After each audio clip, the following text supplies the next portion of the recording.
Hello students, let us continue the model question paper of Maths 2. In the last video, we have completed question number 1, A, B. Now, let us solve question number 2, A.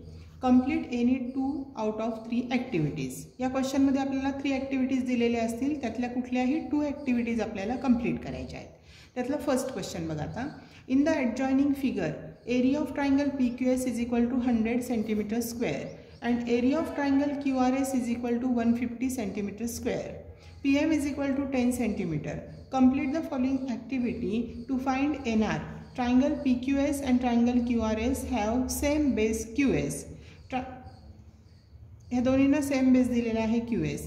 आता triangles having same base have areas proportional to their corresponding dash. ज्यांचा base same असेल त्यांचा area कशाशी corresponding असतो तर हाईट्सशी असतो. म्हणजे इथे आपल्याला आन्सर लिहायला लागेल हाईट्स आणि या स्टेपला तुम्हाला हाफ मार्क आहे. Therefore area of triangle PQS upon area of triangle QRS. बघा PQS upon QRS is equal to dash upon NR. म्हणजे या ट्रायंगलची हाईट घेतली आहे दुसऱ्या ट्रायंगलची, तशीच या वरच्या ट्रायंगलची हाईट आपल्याला घेता येईल PM. म्हणजे इथे आपल्याला आन्सर लिहायला लागेल PM आणि इथे परत तुम्हाला हाफ मार्क आहे. देअरफॉर आपण व्हॅल्यू सबस्टिट्यूट केल्या. PQSचा एरिया 100 आणि QRSचा 150 आहे. 100 upon 150 is equal to dash upon NR. इथे PMची व्हॅल्यू आपल्याला दिलेली आहे 10, ती इथे सबस्टिट्यूट केली. इथे आपल्याला परत हाफ मार्क आहे या स्टेपला. Therefore NR is equal to dash. आता मध्ये तुम्हाला हे सॉल्व करायला लागेल, त्याला मार्क नाही आहे पण ते सोल्युशन तुम्हाला करायला लागेल, त्याशिवाय हे आन्सर मिळणार नाही. मग हे तुम्ही रफ वर्क केलं तरी चालेल किंवा याच्याच पुढे तुम्ही सॉल्व केलं तरी चालेल. मग इथे काय करता येईल आपल्याला क्रॉस मल्टिप्लिकेशन करता येईल. 100 into NR is equal to 10 into 150. मग हा 100 इकडे जाऊन डिवाइड होईल. NR is equal to 10 into 150 upon 100. हा 0 आणि 0 जाईल, हा 0 आणि 0 जाईल. 15 1 जार 15. इथे NR इज इक्वल टू 15 सेंटीमीटर आणि या स्टेपला तुम्हाला हाफ मार्क. असा हा 2 मार्क्सचा क्वेश्चन आहे. Now question number 2. P is the common centre of 2 circles. हे दिलेलं आहे common centre. Radius of the greater circle is 10 and that of smaller circle is 8. या मोठ्या सर्कलची रेडियस 10 दिली आहे, स्मॉलर सर्कलची 8 दिली आहे. Complete the following activity to find the length of tangent segment CM. तर या CMची लेंथ आपल्याला फाइंड करायची. सो सोल्युशन बघा आता. PM is equal to 8, reason दिले radius of the smaller circle. PC is equal to 10, radius of the larger circle. Now in triangle PMC angle PMC is equal to 90 degree. हा 90 degree का घेता येईल आपल्याला तर tangent theorem आहे आणि म्हणून याचं रिझन येईल टँजंट थेरम. इथे तुम्हाला हाफ मार्क आहे, या एका ब्रॅकेटला हाफ मार्क अशा पद्धतीने. Therefore by Pythagoras theorem PC square is equal to PM square plus CM square. इथे PM स्क्वेअर लिहायला लागेल, हाफ मार्क. व्हॅल्यू सबस्टिट्यूट केला. 10 square is equal to 8 square plus CM square. Square करून घेतला तर आपल्याला असं मिळेल 10चा square 100 is equal to 64 plus CM square. ही स्टेप दिलेली नाही आहे, डायरेक्ट पुढची स्टेप दिली आहे. CM square is equal to 100 minus 64. हा इकडे जाऊन मायनस होईल म्हणजे इथे 64 येईल, इथे हाफ मार्क. सबट्रॅक्शन केलं तर CM square is equal to 36. Taking square root of both sides केलं तर CM इज इक्वल टू 6 आणि इथे हाफ मार्क. 7 2 3 4 हाफ मार्क्स झाले म्हणजे 2 मार्क्सचा हा क्वेश्चन कंप्लीट झाला. नेक्स्ट बघा आता third question. If sine theta is equal to 144 upon 145 then complete the following activity to find the value of cos theta. Sine theta दिला आणि कॉस थिटा फाइंड करायचं आहे म्हणजे आपल्याला इथे ट्रिग्नोमेट्रिक आयडेंटिटी यूज करायला लागेल. Sine square theta plus cos square theta is equal to 1. इथे व्हॅल्यूज ठेवायच्या. साइन स्क्वेअर थिटा म्हणजे कुणाचा स्क्वेअर तर 144 अपॉन 145 ब्रॅकेटचा स्क्वेअर म्हटलेला आहे. हां, याला ब्रॅकेट करूया, या ब्रॅकेटचा square plus cos square theta is equal to 1. आता याचा जर स्क्वेअर केला तुम्ही 144 त्याचा स्क्वेअर केला तर मल्टिप्लाय करून बघा तुम्हाला हे आन्सर मिळेल 20,736 आणि 145चा स्क्वेअर केला तर 21,025 मिळेल plus cos square theta is equal to 1. मग आता पुढच्या स्टेपमध्ये डायरेक्ट काय दिलं आहे की cos square theta is equal to 1 minus म्हणजे हा इकडे जाऊन मायनस होईल. मग इथे येईल 20,736 अपॉन दुसऱ्या ब्रॅकेटमध्ये येईल 21,025. इथे ही पहिली ब्रॅकेट कंप्लीट केली की इथे हाफ मार्क मिळेल तुम्हाला. ही सेकंड ब्रॅकेट कंप्लीट केली की हाफ मार्क. मग आता सबट्रॅक्शन केलं, इथं क्रॉस मल्टिप्लिकेशन केलं. 21,025 मायनस 20,376 जर केलं तर तिथे सबट्रॅक्शन मिळेल तुम्हाला 289 अपॉन डिनॉमिनेटर 21,025. इथे परत हाफ मार्क. आणि स्क्वेअर रूट घेतलं, 29चं स्क्वेअर रूट 17 आहे आणि हा 145चा स्क्वेअर मिळाला म्हणजे त्याचं square root 145. So answer is 17 upon 145. इथे हाफ मार्क मिळेल. तर अशा प्रकारे क्वेश्चन नंबर 2A मध्ये 3 ॲक्टिव्हिटीज दिलेल्या आहेत, 2 मार्क्स ईच ॲक्टिव्हिटी. यातल्या कुठल्याही 2 ॲक्टिव्हिटीज तुम्हाला कंप्लीट करायच्या आहेत. आता क्वेश्चन नंबर 2B आपण बघूया. Solve any 4 of the following sub questions. त्यातला फर्स्ट बघा. Triangle LMN is similar to triangle PQR. 9 into area of triangle PQR is equal to 16 into area of triangle LMN. If QR is equal to 20, then find MN. बघ आपल्याला हे 2 similar triangle दिलेले आहेत, त्यांच्या एरियामधलं एक equation दिलेलं आहे आणि एका ट्रायंगलचा बेस आपल्याला दिलेला आहे QR, तर दुसऱ्याचा आपल्याला फाइंड करायचा आहे, MN फाइंड करायचं आहे. आता सोल्युशन बघूया आपण marking स्कीमसह. Triangle LMN is similar to triangle PQR given 9 into area of triangle PQR is equal to 16 into area of triangle LMN. It is also given. आता याच्यावरून आपण कसं करू शकतो की LMN हा जो PQR आहे हा इकडे जाऊन डिवाइड होईल, म्हणजे area of triangle LMN upon area of triangle PQR is equal to, तसंच हा 16 इकडे 9ला डिवाइड होईल, 9 अपॉन 16. पण आपल्याला theorem of areas of similar triangles माहिती आहे, तो यूज केला इथे आपण. तर area of triangle LMN upon area of triangle PQR is equal to MN square upon QR square. आणि याचं रिझन आहे theorem of areas of similar triangles. इथे हाफ मार्क आहे. आता इक्वेशन 1मध्ये आपल्याला याची व्हॅल्यू मिळालेली LMN अपॉन PQRच्या एरियाची व्हॅल्यू मिळाली 9 अपॉन 16. मग इक्वेशन 1वरून ही व्हॅल्यू ठेवली आपण इथे, तर 9 upon 16 is equal to MN square upon QR square. याला आपण फ्रॉम इक्वेशन 1 हे रिझन लिहिणार आणि इथे हाफ मार्क आहे. आता taking square root of both side जर आपण केलं तर याचं स्क्वेअर रूट निघेल 3/4 आणि याचं MN upon QR. Therefore MN upon QR is equal to 3/4. इथे परत हाफ मार्क आहे.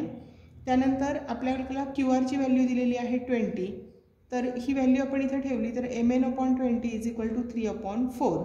त्याच्यावरून MN फाइंड करायचं आहे, तर हे क्रॉस मल्टिप्लाय केलं तर 20 into 3 is equal to 4 into MN आणि 4 इकडे जाऊन डिवाइड होईल. Therefore MN is equal to 20 into 3/4. Simplify केलं की आपल्याला मिळेल MN इज इक्वल टू 15. याला परत हाफ मार्क. तर असा हा 2 मार्क्सचा क्वेश्चन आहे. आता सेकंड क्वेश्चन बघा. Find the diagonal of a rectangle whose length is 35 centimetre and breadth is 12 centimetre. आपल्याला लेंथ आणि ब्रेड दिली आणि डायगोनल विचारलेला आहे. मग त्यासाठी आपल्याला फिगर ड्रॉ करायला लागेल. आपण ABCD हा एक रेक्टँगल काढला, BD हा त्याचा डायगोनल काढला, त्याची लेंथ 35 सेंटीमीटर, ब्रेडथ 12 सेंटीमीटर फिगरमध्ये दाखवली. Let quadrilateral ABCD be the given rectangle. BC is equal to 35 centimetre, CD is equal to 12 centimetre. In triangle BCD, angle BCD is equal to 90 degree. Therefore, by Pythagoras theorem, BD square is equal to BC square plus CD square. इथे half mark Pythagoras theorem लिहिला. Therefore, BD square is equal to values ठेवल्या 35 square plus 12 square, हे given value ठेवल्या. इथे half mark. Square केला याचा आणि 12चा पण स्क्वेअर केला, नंतर ॲड केल्यानंतर इथे परत या स्टेपला तुम्हाला half mark. Taking square root of both sides केलं की BD is equal to 37 centimetre. इथे हाफ मार्क आणि लास्ट आन्सर आपल्याला मिळालं. Therefore the diagonal of rectangle is 37 centimetre. त्यातलाच थर्ड क्वेश्चन बघा आता. Draw a circle with centre O and radius 3.1 centimetre. Take a point P on the circle. Draw a tangent to the circle passing through the point P using the centre. यामध्ये आधी आपण circle draw करून घेतलं centre ओचं आणि radius कंपासमध्ये 3.1 centimetre distance घ्यायचं. O हे centre घेऊन एक सर्कल ड्रॉ करून घेतलं. सर्कल ड्रॉ केलं की इथे आपल्याला 1 मार्क मिळणार आहे.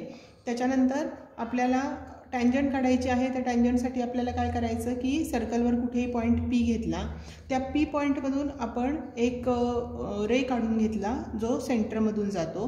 त्यानंतर पीवर कंपास ठेवून दोन साईडला 2 आर्क्स करून घेतले आणि या सेगमेंटमधलं मोर दॅन हाफ डिस्टन्स कंपासमध्ये घ्यायचं. एकदा पहिल्या आर्कवर कंपास ठेवून एक वरती आणि एक खाली आर्क काढला.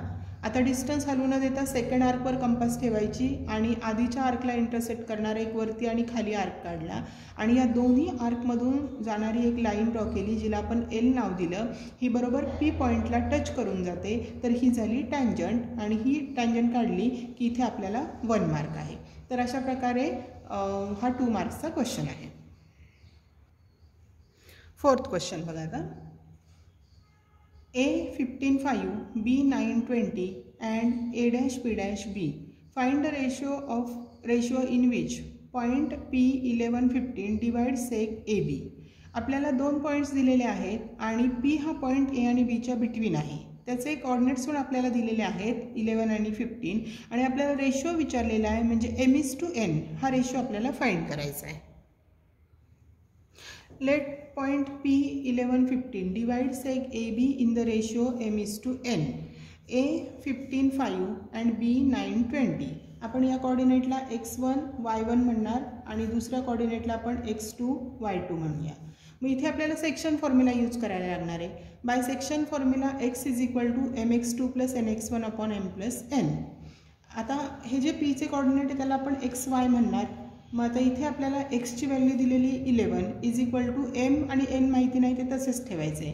x2 किती आहे तर 9 म्हणजे 9m प्लस x1 किती आहे 15 प्लस 15n / m+n तसाच ठेवला. आता हा m+n इकडे लेफ्टला गेला की 11ला मल्टिप्लाय होईल. 11ने मल्टिप्लाय केलं की आपल्याला मिळेल 11m + 11n = 9m + 15n. आता mच्या टर्म्स आपण लेफ्ट साईडला घेतल्या तर 11m - 9m = राईट साईडला 15n आहे आणि हा 11n इकडे जाऊन मायनस होईल. 15n - 11n सबट्रॅक्शन केलं तर मिळेल 2m = 4n. याच्यावरून आपण आता हा n इकडे आणला डिवाइड होईल m/n = 4 आणि 2 इकडे नेला तर 4/2 होईल. सिम्प्लिफाय केलं इथं 2 1 = 2 2 2 = 4. therefore m/n = 2/1 and therefore the required ratio is 2:1. तर इथे तुम्ही जेव्हा हा सेक्शन फॉर्म्युला लिहिला तिथे हाफ मार्क, त्याच्यामध्ये व्हॅल्यू सबस्टिट्यूट केला की हाफ मार्क. त्यानंतर तुम्हाला सिम्प्लिफाय करून ही स्टेप मिळाली की हाफ मार्क आणि फायनल रेशो मिळाला तुम्हाला m/n = 2/1 याला half mark. Next 5th question बघा. If tan θ + 1/tan θ = 2 then show that tan square θ + 1/tan square θ = 2. आपल्याला tan θ + 1/tan θ = 2 हा गिवन आहे. आता याला आपण 1 नंबर देऊया. याच्या दोन्ही साईडचा स्क्वेअर करूया. Squaring both sides we get. दोन्ही साईडचा स्क्वेअर केला तर आपल्याला मिळेल tan θ + 1/tan θ the whole square = 2 square. आता याचा स्क्वेअर करताना आपल्याकडे एक्सपान्शन फॉर्म्युला आहे a + b the whole square. हा फॉर्म्युला वापरून आपण a² + 2ab + b² याप्रमाणे एक्सपान्शन केलं तर a² म्हणजे tan square θ + 2 a म्हणजे first term tan θ, second term 1/tan θ plus 1/tan square θ = 4. ह्या पहिल्या स्टेपला हाफ मार्क, दुसऱ्या स्टेपला हाफ मार्क आहे. आता इथे आपण सिम्प्लिफाय केलं तर हा tan θ आणि हा tan θ कॅन्सल होईल. देअरफॉर tan square θ + 2 आणि प्लस 1/tan square θ = 4. हा +2 इकडे राईट साईडला नेला की मायनस होईल. मायनस इकडे नेला की लेफ्ट साईडला राहील tan square θ + 1/tan square θ = 4 - 2. इथे हाफ मार्क आणि सबट्रॅक्शन केलं की तुम्हाला आन्सर मिळेल tan square θ + 1/tan square θ = 2. इथे हाफ मार्क. तर अशा प्रकारे क्वेश्चन नंबर 2A आणि B हा कंप्लीट झालेला आहे. नवीन क्वेश्चन नवीन पानावर सुरू करायचा आहे. सब क्वेश्चन्स कंप्लीट तुम्ही सगळे एकामागे एक सॉल्व करायचे आहेत. जर एखादा सब क्वेश्चन तुम्हाला येत नसेल तर सिक्वेन्स मोडू नका, तिथे जागा सोडा त्या क्वेश्चनसाठी आणि सगळा पेपर सॉल्व करून झाल्यानंतर तुम्हाला वेळ मिळाला तर त्या ठिकाणी जिथे जागा सोडलेली असेल तिथे तो क्वेश्चन तुम्ही सॉल्व करा. क्वेश्चन नंबर 3 आपण नेक्स्ट व्हिडिओमध्ये बघूया.